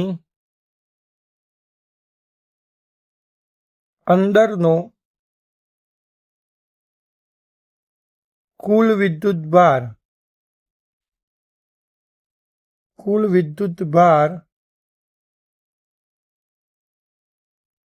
આપણે શોધવો છે. તો આપણે કુલમના નિયમ ગોસના નિયમ પરથી શું કહી શકીએ? કુલ વિદ્યુતભાર Q is equal to 5 into epsilon naught. 5 આપણને આપેલું છે 8 ગુણ્યા 10⁻³ અને એપ્સાલોન નોટની વેલ્યુ આપણે જાણીએ છીએ 8.85 ગુણ્યા 10⁻12. આની કિંમતો મૂકીએ અને સાદું રૂપ આપીએ તો 8 ગુણ્યા 8.85 કરો એટલે 70.8 ગુણ્યા 10⁻9 કુલમ. એટલે આપણે લગભગ આને બોલી શકીએ 0.07 ગુણ્યા 10⁻6 કુલમ બરાબર આપણો આન્સર થાય 0.07 માઇક્રોકુલમ. તો આપણો આન્સર થઈ ગયો પહેલા વિભાગનો. બીજો વિભાગ શું પૂછે છે કે જો બોક્સની સપાટીમાંથી બહારની તરફનું કુલ ફ્લક્સ શૂન્ય હોય તો તમે એવો નિષ્કર્ષ તારવી શક્યા હોત કે બોક્સમાં કોઈ વિદ્યુતભાર નથી. આવું હોય તો કેમ, અથવા ન હોય તો પણ કેમ? તો આમ કહી શકીએ આપણે ના, કારણ કે જો બોક્સમાં સમાન મૂલ્યનો ધન અને ઋણ વિદ્યુતભાર હોય તો પણ બોક્સનો કુલ વિદ્યુતભાર કેવો થાય? શૂન્ય થાય. પરિણામે બોક્સ સાથે સંકળાયેલ વિદ્યુત ફ્લક્સ શૂન્ય થાય. મતલબ કે આ રીતે બોક્સ છે તેમાં વિદ્યુતભાર હોઈ શકે, ધન વિદ્યુતભાર હોઈ શકે, 3 કુલમનો ધન વિદ્યુતભાર અને -3 કુલમનો ઋણ વિદ્યુતભાર હોઈ શકે, પરંતુ પરિણામી વિદ્યુતભાર કેવો થાય? શૂન્ય થાય. એટલે આપણે એમ ના કહી શકીએ કે બોક્સમાં વિદ્યુતભાર નથી. બોક્સમાં વિદ્યુતભાર છે ખરા, પણ બોક્સનો પરિણામી વિદ્યુતભાર શૂન્ય છે એમ કહીએ તો બોક્સ દ્વારા ઘેરાતું ફ્લક્સ શૂન્ય થાય. બરોબર છે? એટલે આપણે અહીં કહી શકીએ કે જો બોક્સની સપાટીમાંથી બહારની તરફનું ફ્લક્સ શૂન્ય હોય તો બોક્સની અંદર પરિણામી કુલ વિદ્યુતભાર ટોટલ બધા વિદ્યુતભારોનો સરવાળો શૂન્ય થવો જોઈએ. એનો મતલબ એવો નથી કે એમાં કોઈ વિદ્યુતભાર નથી. વિદ્યુતભાર તો હશે, પણ ટોટલ વિદ્યુતભાર કેવો હશે? શૂન્ય હશે એમ કહી શકાય. હવે આપણે 17મો દાખલો જોઈએ. તો અહીં આકૃતિમાં દર્શાવ્યા મુજબ, આકૃતિ 1.31માં દર્શાવ્યા મુજબ 10 સેન્ટીમીટર બાજુવાળા એક ચોરસના કેન્દ્રમાંથી બરાબર ઉપર, આ અંતર કેટલું છે? 5 સેન્ટીમીટર. બરાબર ઉપર 5 સેન્ટીમીટર અંતરે 10 માઇક્રોકુલમ એટલે +10 માઇક્રોકુલમનો વિદ્યુતભાર રહેલો છે. એટલે લખી શકીએ આપણે કેટલો? 10 માઇક્રોકુલમ +10 માઇક્રોકુલમ નો બિંદુવત વિદ્યુતભાર રહેલો છે. તો ચોરસમાંથી વિદ્યુત ફ્લક્સનું મૂલ્ય કેટલું હશે? સૂચના: ચોરસને 10 સેન્ટીમીટરની ધારવાળા ઘનની એક બાજુ તરીકે વિચારો. એટલે કે આ ચોરસ જે છે આપણને આપેલો છે એક સમઘનની બાજુ છે એમ વિચારીએ. તો અહીં આપણે જોઈએ, અહીં છે આપણી પાસે +10 માઇક્રોકુલમ વિદ્યુતભાર. તો હવે આપણે શું કરીએ કે આ જે ચોરસ છે એની સમમિતિ ધરાવતું આવું એક સમઘન દોરી દઈએ. ઉપર અહીંથી 5 છે તો અહીંથી 10 સેન્ટીમીટરની ઊંચાઈ વાળું આ બાજથી એમ આપણે આ જે ચોરસ છે એ ચોરસમાંથી આપણે શું કરીએ? એક સમઘન ગાઉસિયન પૃષ્ઠ વિચારીએ. તો આ સમઘન ગાઉસિયન પૃષ્ઠની અંદરના ભાગમાં 10 માઇક્રોકુલમનો વિદ્યુતભાર એના કેન્દ્રમાં આવે છે. તો આપણે કહી શકીએ કે આ સમઘન સાથે સંકળાયેલું કુલ વિદ્યુત ફ્લક્સ કેટલું થશે? આપેલ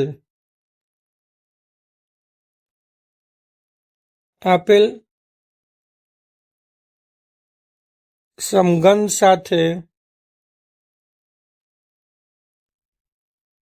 સંકળાયેલ કુલ વિદ્યુત ફ્લક્સ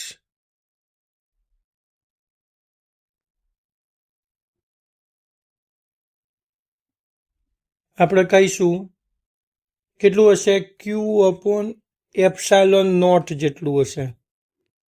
બરોબર છે? કુલ વિદ્યુત ફ્લક્સ જે હશે કેટલું હશે? φ = Q/ε0 જેટલું. બરોબર છે? તો આથી આપેલ ચોરસમાંથી પસાર થતું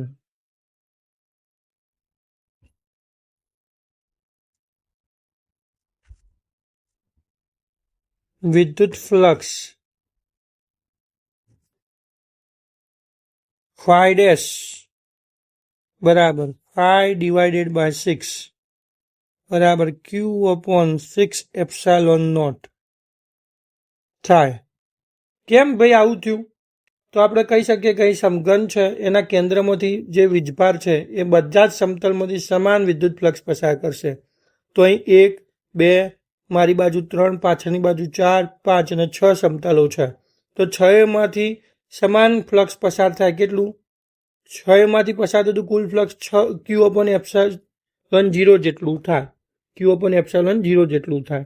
તો હવે એક બાજુમાંથી પસાર થતું ફ્લક્સ કેટલું થાય? તો આના છઠ્ઠા ભાગ જેટલું, કારણ કે 6 માંથી સમાન પસાર થાય તો એક બાજુમાંથી કેટલું થાય? છઠ્ઠા ભાગનું. તો અહીં આપણે લખી શકીએ કે ચોરસ જે આપણે લીધેલું છે એમાંથી પસાર થતું ફ્લક્સ કેટલું હોય? Q/6 એપ્સાલોન 0 જેટલું હોય. તો પછી હવે આમાં કિંમત મૂકીને સાદું રૂપ આપી દઈએ તો આપણે જવાબમાં જોઈએ કે આપણી પાસે 10 માઇક્રોકુલમ છે, એટલે 10 × 10⁻6 ભાગ્યા 6 × 8.85 × 10⁻12. આ રીતે આપણને જવાબ મળ્યો. તો આનું સાદું રૂપ આપીએ તો આપણને આન્સર મળશે 1.88 × 10⁵ ન્યૂટન ઇન્ટુ મીટર સ્ક્વેર પ્રતિ કુલમ. આટલું ફ્લક્સ આપણે આપેલા ચોરસમાંથી પસાર થાય છે એમ કહી શકીએ. ચલો હવે આપણે 19મો દાખલો જોઈએ. 18મો દાખલો એમાં શું કીધું છે કે 9 સેન્ટીમીટરની ધારવાળા એક ઘનાકાર ગાઉસિયન સપાટીના કેન્દ્ર પર 2 માઇક્રોકુલમ વિદ્યુત ભાર રહેલો છે. તો આ સપાટીમાંથી કુલ વિદ્યુત ફ્લક્સ કેટલું હશે? તો ભાઈ અહીં સીધું સમઘનમાંથી પસાર થતું કુલ ફ્લક્સ કેટલું થાય એ શોધવું છે. તો સમઘનમાંથી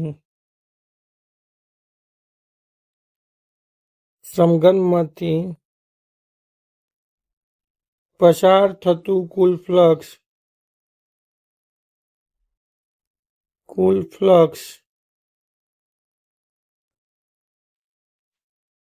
phi is equal to Q/ε0 બરાબર 2 × 10⁻6 2 માઇક્રોકુલમ એટલે ભાગ્યા 8.85 × 10⁻12.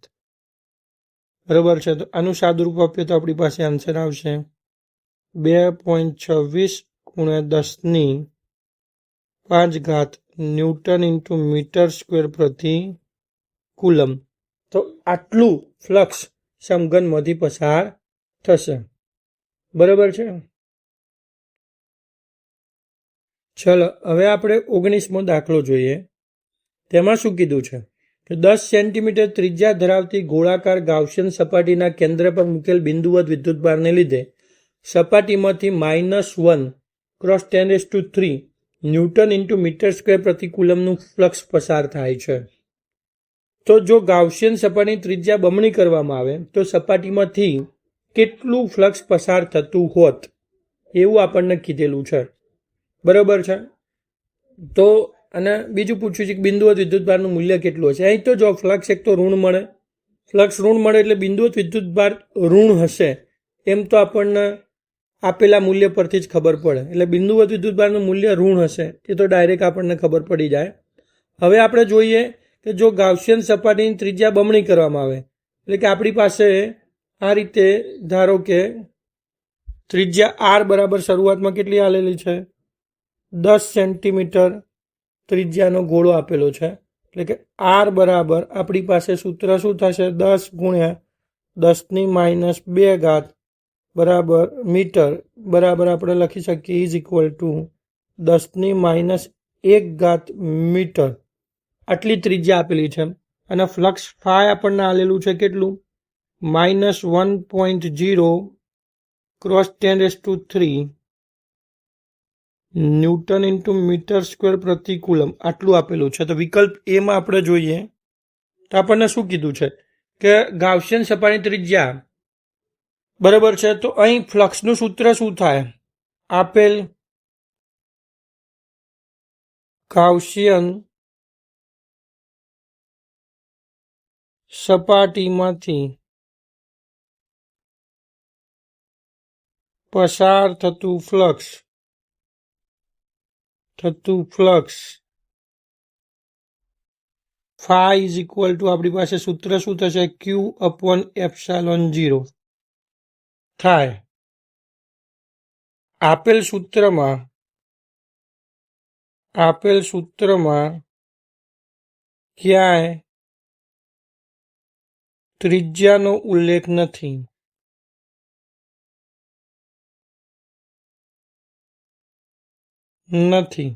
બરાબર, આપેલ સૂત્રમાં ક્યાંય ત્રિજ્યાનો ઉલ્લેખ નથી. આથી ત્રિજ્યા બમણી કરતા સપાટીમાંથી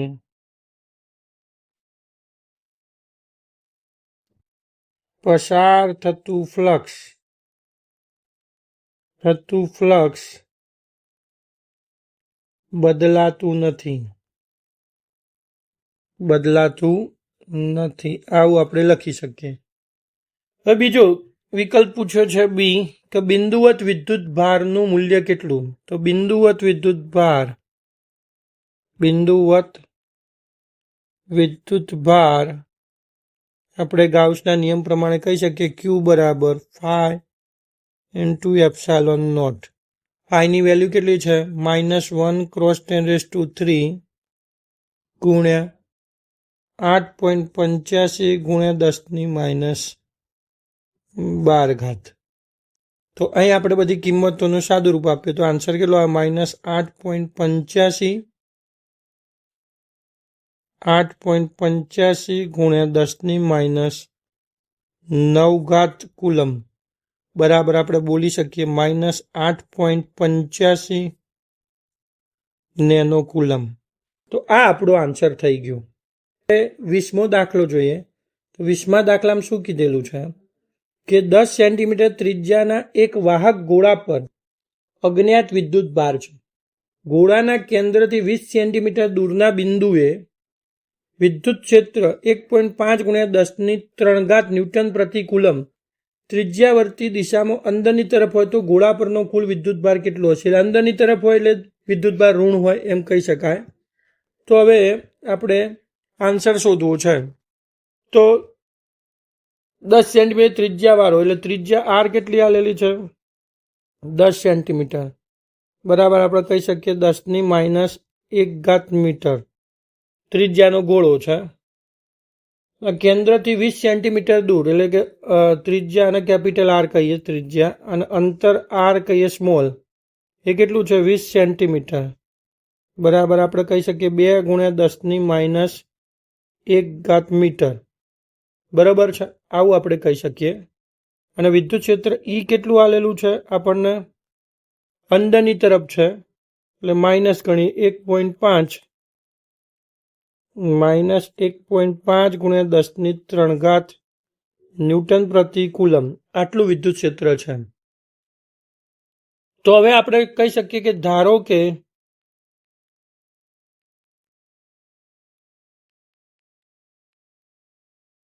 ગોળા પરનો વિદ્યુત ભાર ક્યુ છે. સો ધેટ આપણે કહી શકીએ ઈ બરાબર KQ upon R².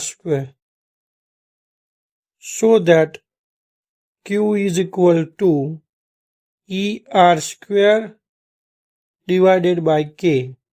કિંમત મૂકો -1.5 ગુણ્યા 10⁻³ ગુણ્યા R.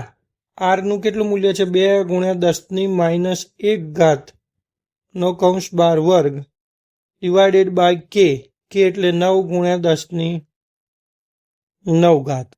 આનું સાદું રૂપ આપીએ તો આપણી પાસે આન્સર આવશે -0.00687 ગુણ્યા 10⁻6 બરાબર -6.67 નેનો કુલમ. આટલો વિદ્યુતભાર ગોળાની સપાટી પર હશે એમ કહી શકાય. બરોબર છે. તો આ રીતે આપણને દાખલાનો જવાબ મળ્યો. હવે 21મો દાખલો જોઈએ. તો એમાં શું કહે છે? 2.4 મીટરનો વ્યાસ ધરાવતા એક સમાન વિદ્યુતભારીય ગોળા પરની વિદ્યુતભારની પૃષ્ઠ ઘનતા 80 માઇક્રોકુલમ પ્રતિ મીટરનો સ્ક્વેર છે, એટલે કે સિગ્મા આપણને આપેલું છે. તો ગોળા પરનો વિદ્યુતભાર શોધો. તો અહીં આપણે પહેલા તો જુઓ આપણને કેટલો 2.4 ગોળાનો વ્યાસ,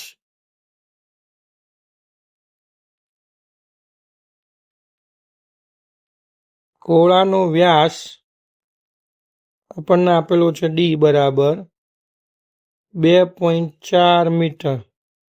બરાબર છે. તો ગોળાની ત્રિજ્યા શોધ્યા. ગોળાની ત્રિજ્યા આર બરાબર 1.2 મીટર થાય. બરાબર છે. આપણને આર બરાબર 1.2 મીટર મળે. હવે સિગ્મા આપેલો છે ગોળાની વિદ્યુતભારની પૃષ્ઠ ઘનતા આપણને આપેલી છે. પૃષ્ઠ ઘનતા સિગ્મા બરાબર આપણને આપેલી છે 80 માઇક્રોકુલમ પ્રતિ મીટરનો સ્ક્વેર બરાબર આપણે લખી શકીએ 80 ગુણ્યા 10⁻6 કુલમ પ્રતિ મીટરનો સ્ક્વેર. આ થઈ ગોળાની પૃષ્ઠ વિદ્યુતભારની ઘનતા. તો હવે પહેલો પ્રશ્ન આપણને પૂછ્યો શું છે? ગોળા પરનો વિદ્યુતભાર શોધો. તો પહેલો પ્રશ્ન, તો ગોળા પરનો વિદ્યુતભાર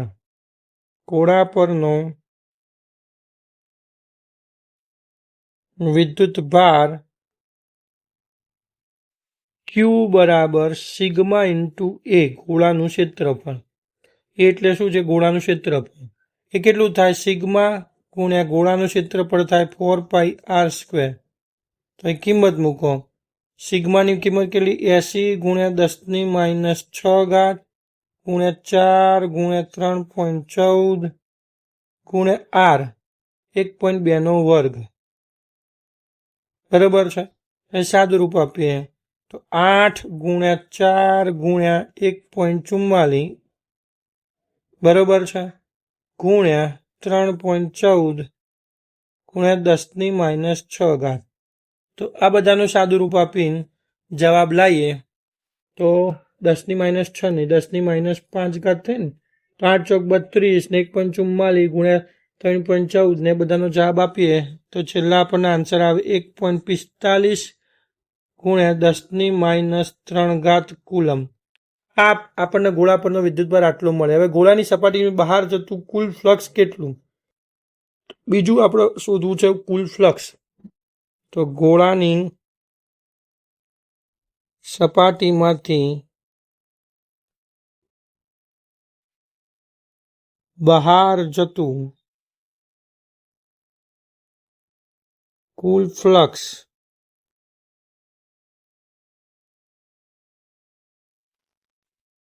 ફાઈ બરાબર Q/ε0. Q આપણને કેટલા મળ્યા? 1.45 ગુણ્યા 10⁻3 ડિવાઇડેડ બાય એપ્સાઇલોન એટલે 8.85 ગુણ્યા 10⁻12. બરાબર છે. તો અહીં સાદું રૂપ આપીએ તો આપણી પાસે આન્સર આવશે 1.63 ગુણ્યા 10⁸ ન્યૂટન ઇન્ટુ મીટર સ્ક્વેર પ્રતિ કુલમ. તો આટલું ફ્લક્સ ગોળાની સપાટીમાંથી બહાર આવશે એમ કહી શકાય. હવે આપણે 22મો દાખલો જોઈએ. તો 22મા દાખલામાં શું કીધું છે કે એક અનંત લંબાઈનો રેખીય વિદ્યુતભાર 2 સેન્ટીમીટર અંતરે 9 ગુણ્યા 10⁴ ન્યૂટન પ્રતિ કુલમ વિદ્યુત ક્ષેત્ર ઉત્પન્ન કરે છે. તો રેખીય વિદ્યુતભાર ઘનતા લેમ્બડા શોધવું છે. તો અનંત લંબાઈના તાર વડે ઉદ્ભવતું વિદ્યુત ક્ષેત્ર આપણને ખબર છે. અનંત લંબાઈના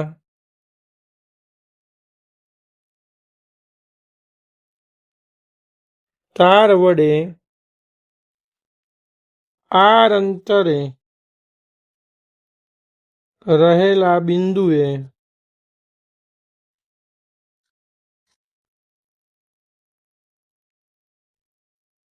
ઉદ્ભવતું વિદ્યુત ક્ષેત્ર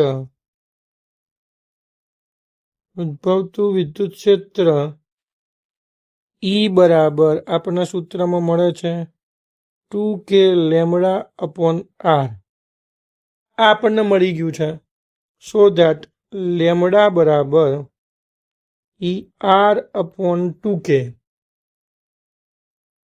આટલું થાય. આમાં કિંમત મૂકીએ તો વિદ્યુત ક્ષેત્રનું મૂલ્ય કેટલું છે? 9 ગુણ્યા 10 ની 4 ઘાત. 9 ગુણ્યા 10 ની 4 ઘાત. R શું છે? અંતર કેટલું છે? 2 સેન્ટીમીટર, એટલે 2 ગુણ્યા 10 ની -2 ઘાત. અને નીચે 2k એટલે કે 2 ગુણ્યા 9 ગુણ્યા 10 ની 9 ઘાત. બરાબર છે. તો અહીં આપણે શું કરીએ? આ 9 9 ઉડી ગયા, 2 2 ઉડી ગયા, તો સીધું સાદું રૂપ આપીએ તો આપણને શું ધેટ આમ લેમડા બરાબર આપણને શું મળશે?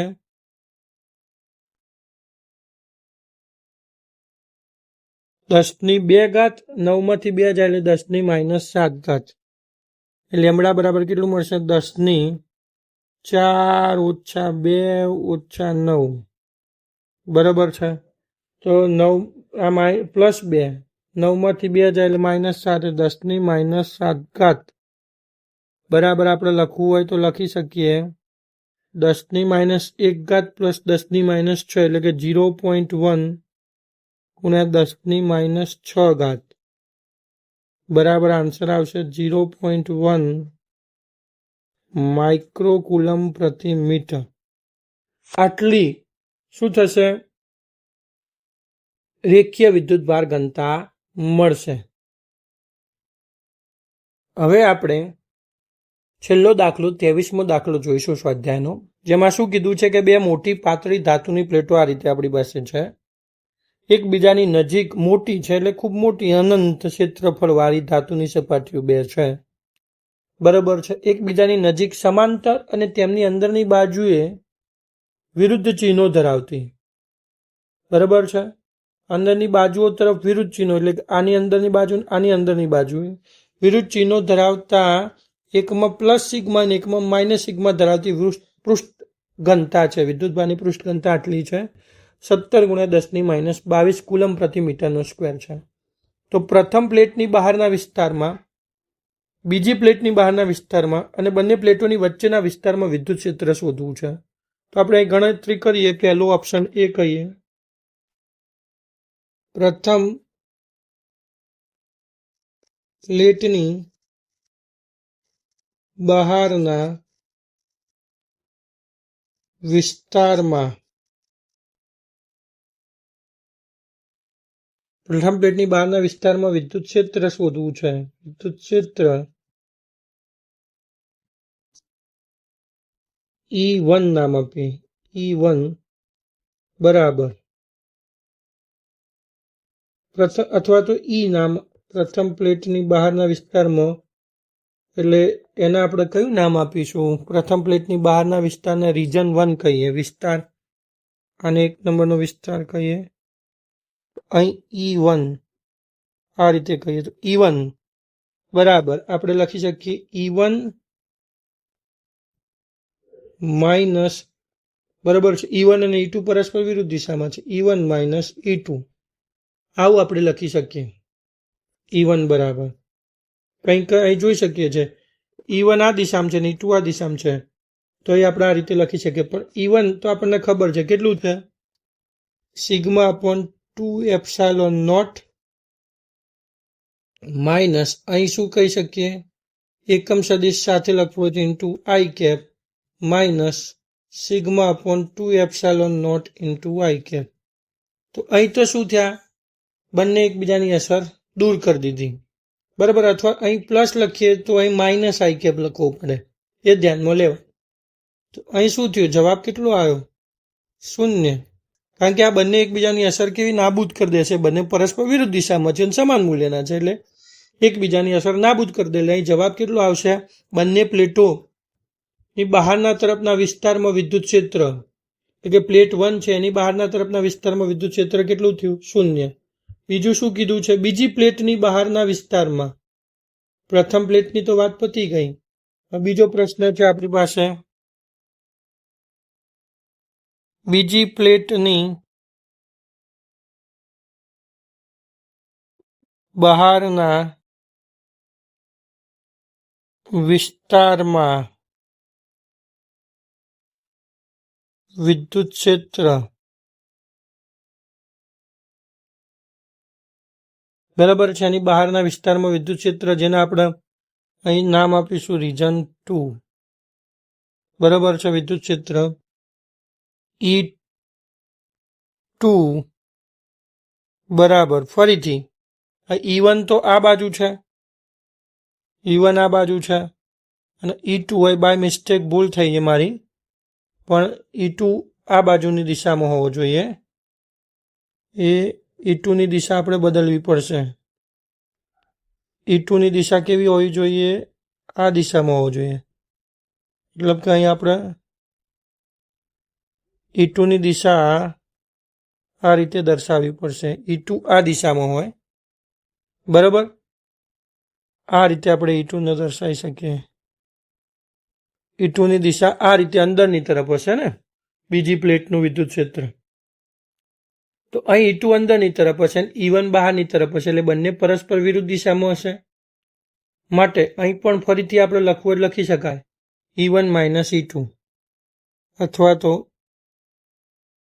E1 માઇનસ E2 આવું લખી શકીએ. E1 બરાબર આપણે લખી શકીએ sigma upon 2 epsilon naught into I cap minus sigma upon 2 epsilon naught into I cap. તો આ બંને તો ઉડી ગયા, એટલે આન્સર આવ્યો 0. બરાબર છે. બંને એકબીજામાંથી બાદ થઈ ગયા. તો અહીં બીજી પ્લેટની બહારના વિસ્તારમાં પણ વિદ્યુત ક્ષેત્ર કેવું મળશે? 0 મળશે.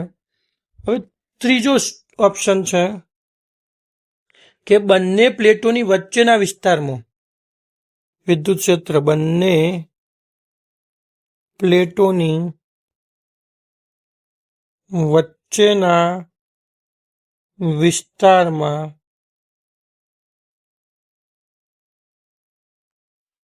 વિદ્યુત ક્ષેત્ર આપણે શોધવું છે. તો બંને પ્લેટોની વચ્ચેના વિસ્તારમાં વિદ્યુત ક્ષેત્ર, જેને આપણે રીજન નંબર 3 કહીશું. બરાબર છે. આ ત્રીજો વિભાગ કહીએ આના.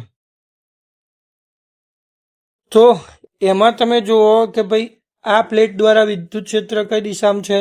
આ બાજુ. E1 કઈ દિશામાં છે? બહારની તરફ. અને E2 પણ આ. તો બંને વિદ્યુત ક્ષેત્રો એક જ દિશામાં છે, તો અહીં સરવાળો થશે. એટલે અહીં લખી શકાય E1 પ્લસ E2.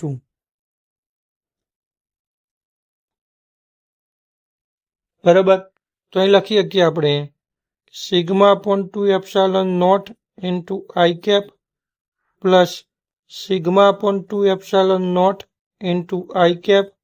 તો બંનેનો સરવાળો કરીએ તો 2 cross sigma upon 2 epsilon naught into I cap. અહીંથી 2 ઉડી ગયા. તો આન્સર કેટલો આવ્યો? Sigma upon epsilon naught into I cap.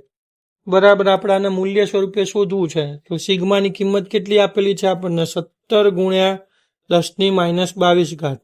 એટલે અહીં લખી શકીએ 17 ગુણ્યા 10 ની માઇનસ 22 ઘાત ડિવાઇડેડ બાય 8.85 ગુણ્યા 10 ની માઇનસ 12 ઘાત I કેપ.